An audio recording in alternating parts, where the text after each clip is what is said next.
பெரிய கோல்மால் பண்ணுறாங்க. ஏன்னா அவங்களுக்கு நல்லாவே தெரியும் பிஜேபிக்கு தமிழ்நாட்டில் அவங்களால ஒன்றும் பிடுங்க முடியாது, அவங்களுக்கு நல்லாவே தெரியும். ஆனால் இதை ஒரு அராஜகமாக பண்ணுறாங்க.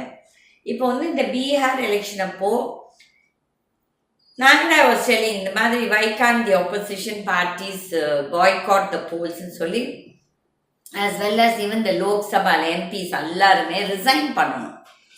ரிசைன் பண்ணி they should get a situation where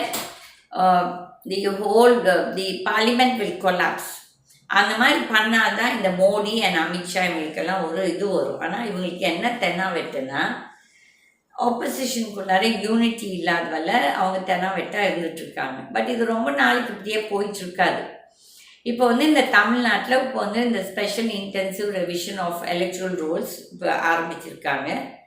நிஜமாகவே எங்களுக்குலாம் இந்த ஃபார்மே வரல, இதுதான் உண்மை. பட் அதுக்குள்ளார இந்த விஜய் இவ்வளோ நாள் 40 நாள் வழியே வராமல் இப்போ ஒரு இது காணொலி பண்ணிருக்கு. சரி, வி அப்ரிஷியேட் தட். அது கூட நான் தப்பு சொல்ல மாட்டேன். ஏதோ ஒன்று பேசியிருக்கு. தட் இஸ் தொண்டர்களே ஜென்ஜி. என்னத்துக்கு ஜென்ஜி கொண்டு வர? நீ என்ன தூண்டுறியா அவங்கள எப்போ பார்த்தாலும்? இன்னும் ஜென்ஜி அது ஒரு வார்த்தை உங்களுக்கு தெரியுமா? அதுதான் கற்றுக்கிட்டு இருக்கிறீங்களா? என்ன ஜென்ஜி?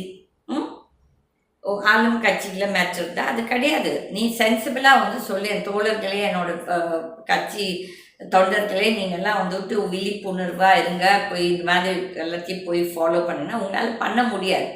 ஐ பெட் யூ யாருமே டிஎம்கேவை பீட் பண்ண முடியாது இந்த ஒரு வேலையை. அவங்க தான் டிசிப்ளின்.